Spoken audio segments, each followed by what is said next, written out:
If you haven't heard of Anchor by Spotify, you got to check it out. I've been using it for my podcast and it's been great. I can edit, I can record, I can distribute it to every platform I need, including Apple Podcasts and Spotify.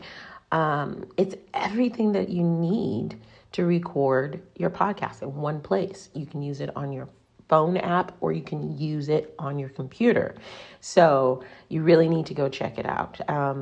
You can download it at your app store or you can download it at anchor.fm. Happy recording.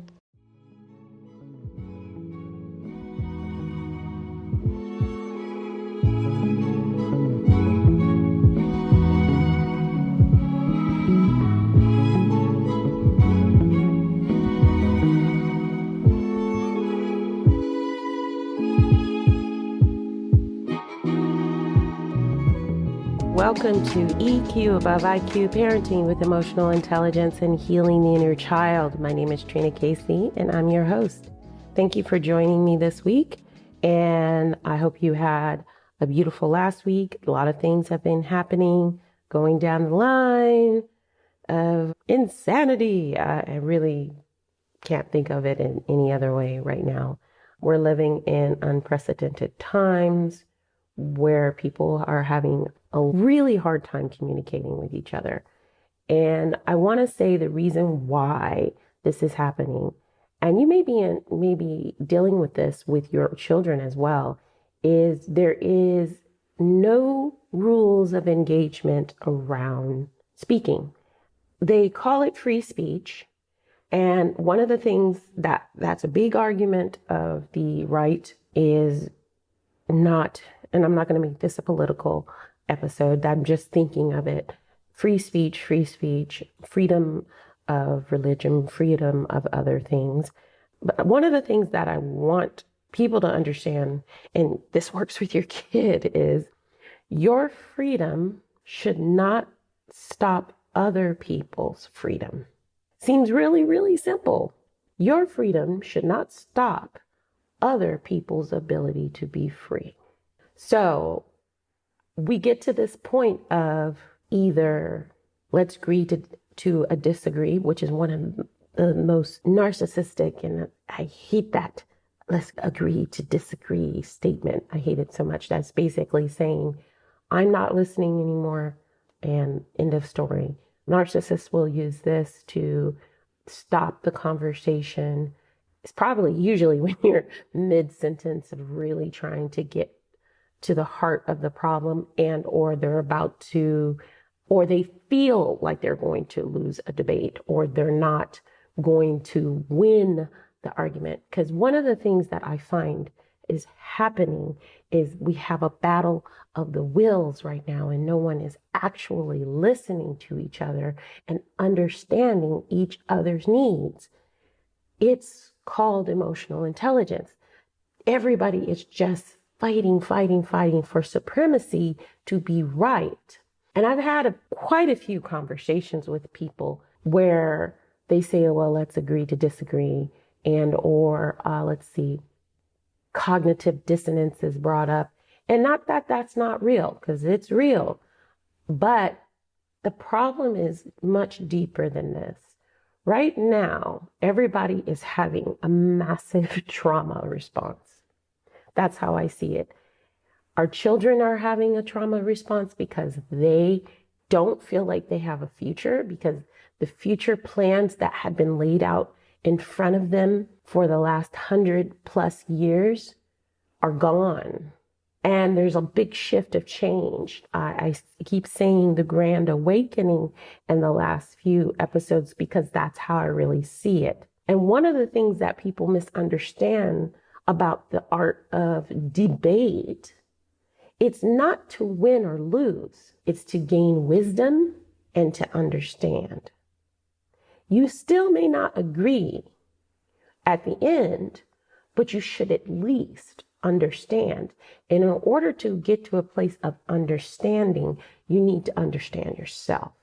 You have to understand your triggers. You have to understand your childhood traumas, your pain. You have to understand these things in order to understand the person you're having a discussion with or a disagreement with. If we're going on in a circle where you're right or you're wrong and I'm right and that's it, nothing is going to be resolved. I've been in that position. I'm in that position sometimes. And it's just exhausting. It's just exhausting because we have forgotten what the purpose of debate is. And our traumas and our trauma responses are so big and out of whack because you know what? We're having a hard time taking accountability for our own actions and we're blaming others for that reaction.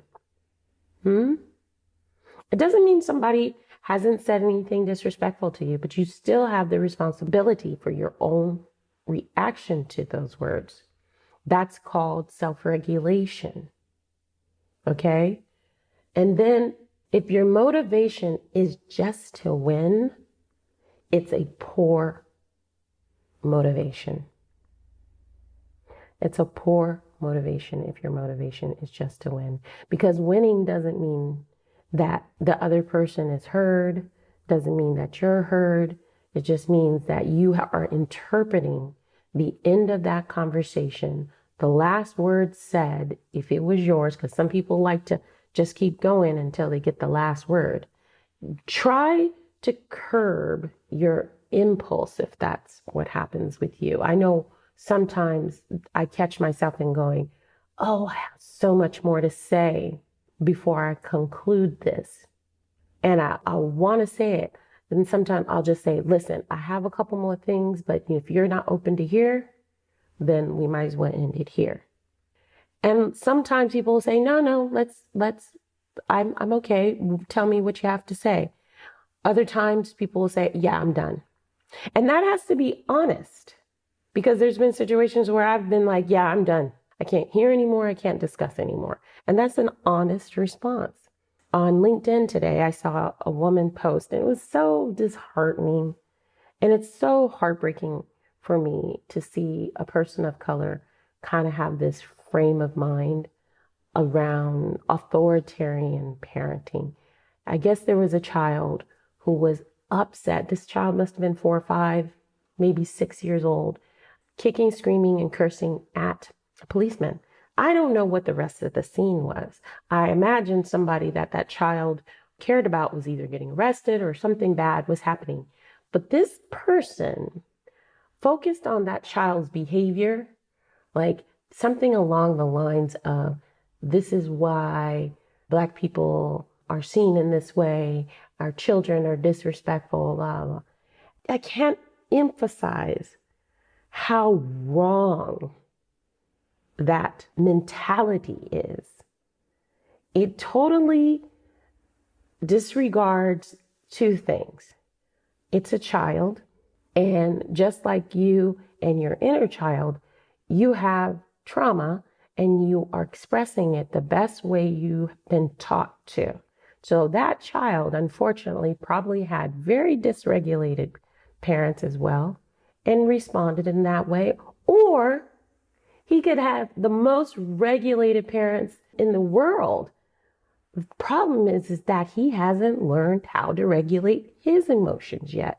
And I know grown men and women who don't know how to do that. So how dare we put the onus on that child and on a whole race too.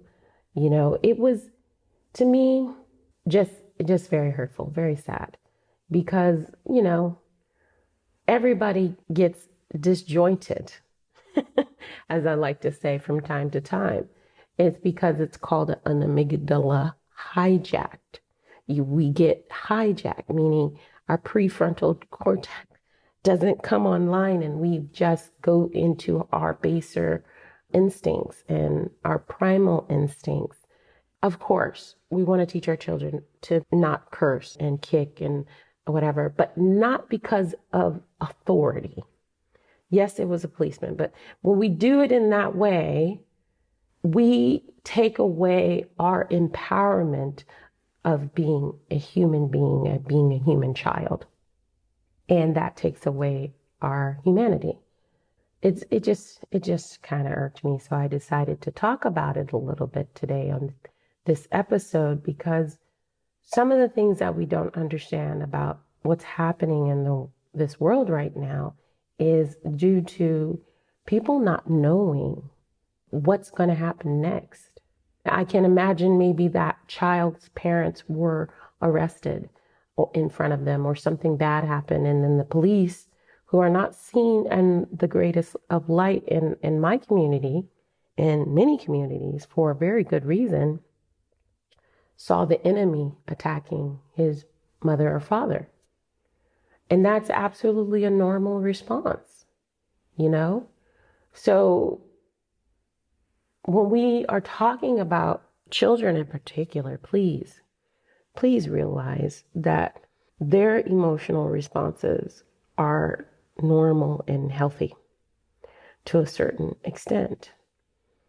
Of course, our job as their parents, and if we do have that will, and if we do have those regulatory skills, is to teach them how to regulate their emotions. I have this t-shirt from Gentle Reminders clothing line that I created that says, I regulate when you regulate. And that's called co-regulation.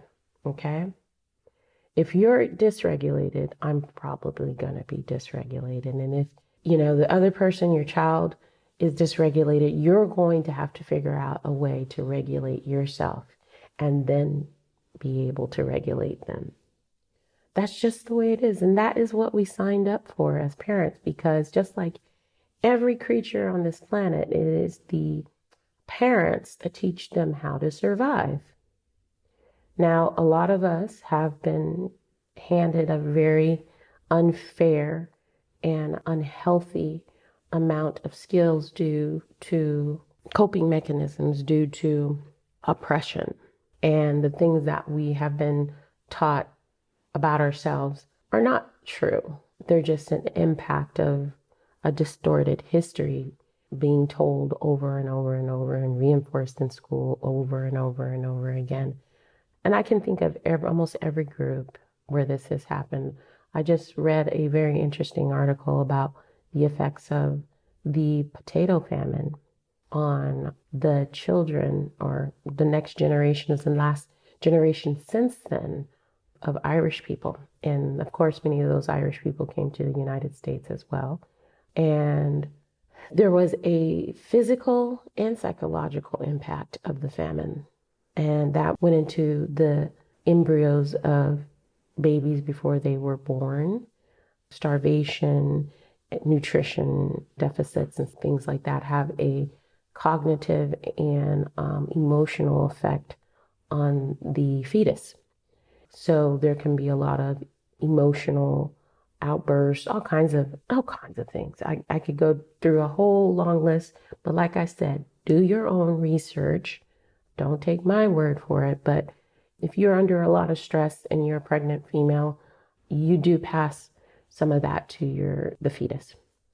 And that's part of the reason why I think a lot of mental illness is prevalent right now in society, is due to the fact that we are all in a state of hypervigilance, a state of stress, and then we pass that on to our children. And then unless you become emotionally aware, you just keep passing that on. Like I always say, we're all just children walking around in adult suits, pretending we have it all figured out while we spread our trauma to everyone we meet, especially our children. So remember that. I remember when I was pregnant with my son, my doctor, I had a really cool midwifery practice that I went to. And the doctor that was there, he said to me, all I want you to do is imagine good things during your pregnancy. What do you like? Fantasy, unicorns, whatever. That's where I want you to be in your head during this pregnancy. So what he was basically saying is, my emotional state during my pregnancy affects how my son will come out. And it's true. Unfortunately, I couldn't follow that path. I was already very stressed within the marriage that I was in. It wasn't a peaceful situation for me. To be honest, never was, but I did my best. But the hypervigilance that I was already born with, because I was born of a mother who was in the same situation, hypervigilance, fear, a feeling of not enough, a lack of abundance. All of these things go down the generations for all people. So what I want everybody to do is remember this. Resiliency, to me, is a bit of a gaslighting technique from the patriarchy. You know, I discussed how I felt about the structure of psychology right now. As with all the sciences, anything created under a system of oppression is going to have oppressive elements within every facet of it. So let's just bring an awareness to that. We always need to question. And one of the things that, as a Buddhist, and I've been a Buddhist, thankfully, for over 20 something years now. And one of the things that always said, question everything. And when you're questioning everything, what'll happen is that you're going to get people who don't like you to question.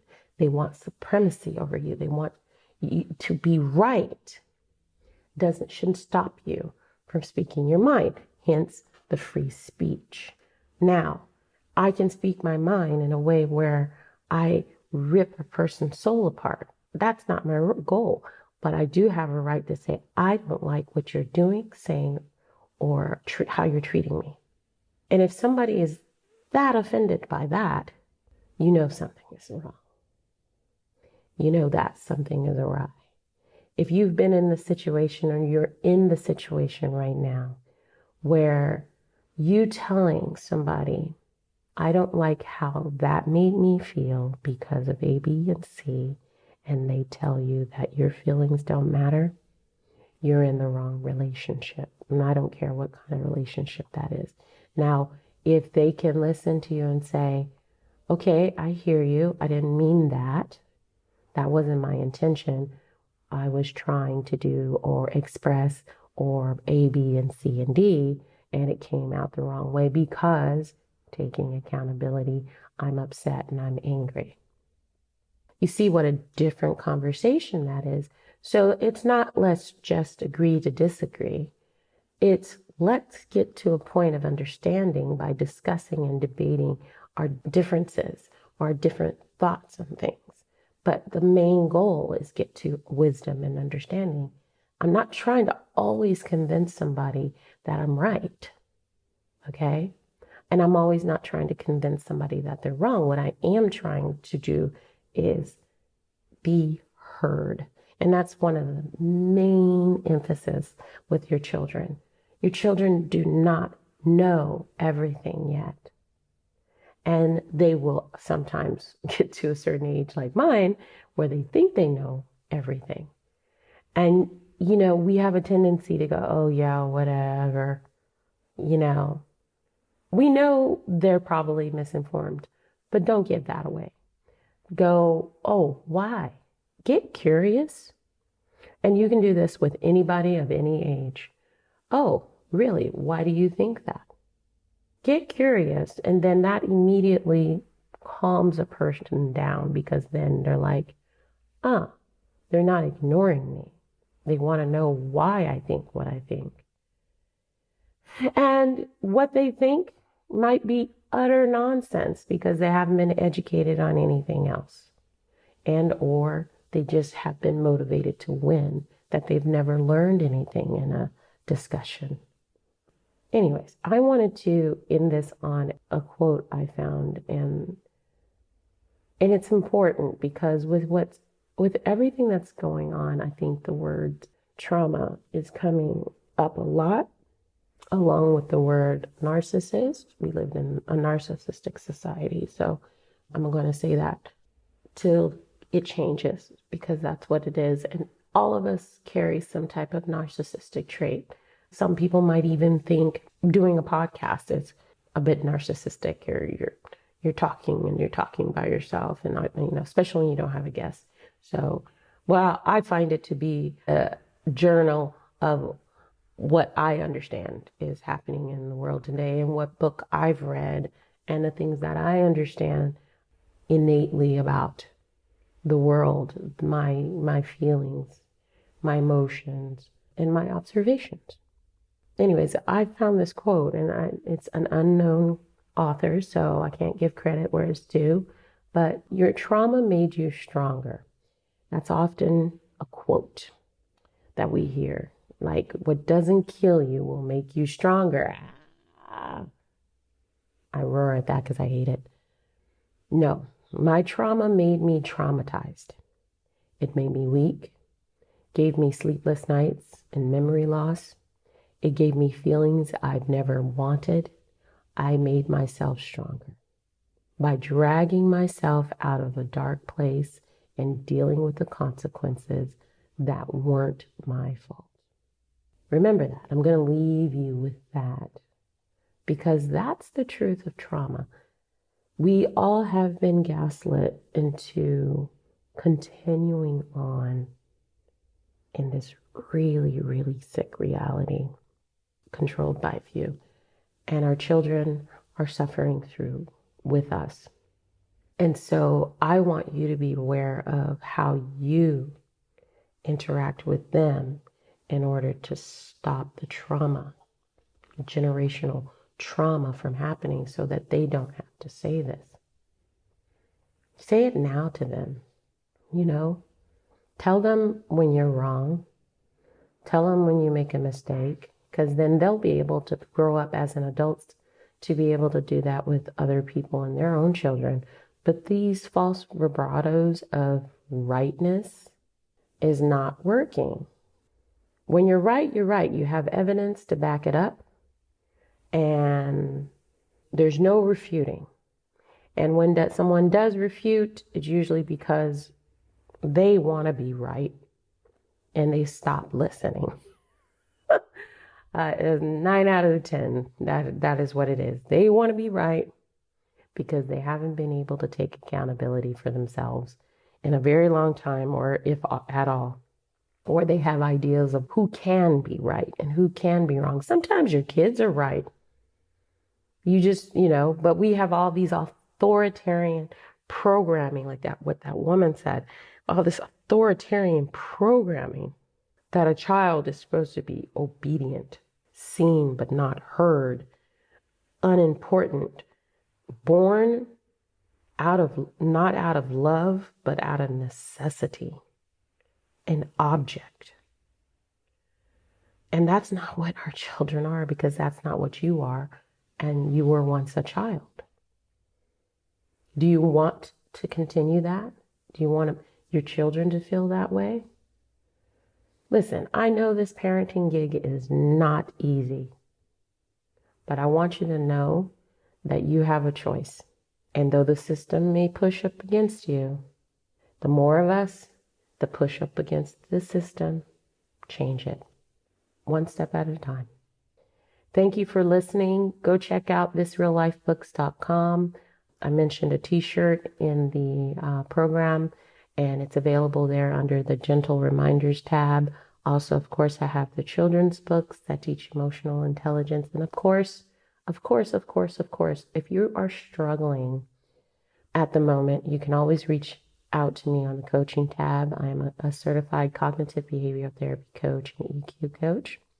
I am a certified family trauma professional. I love what I do. I love to help. I love to grow.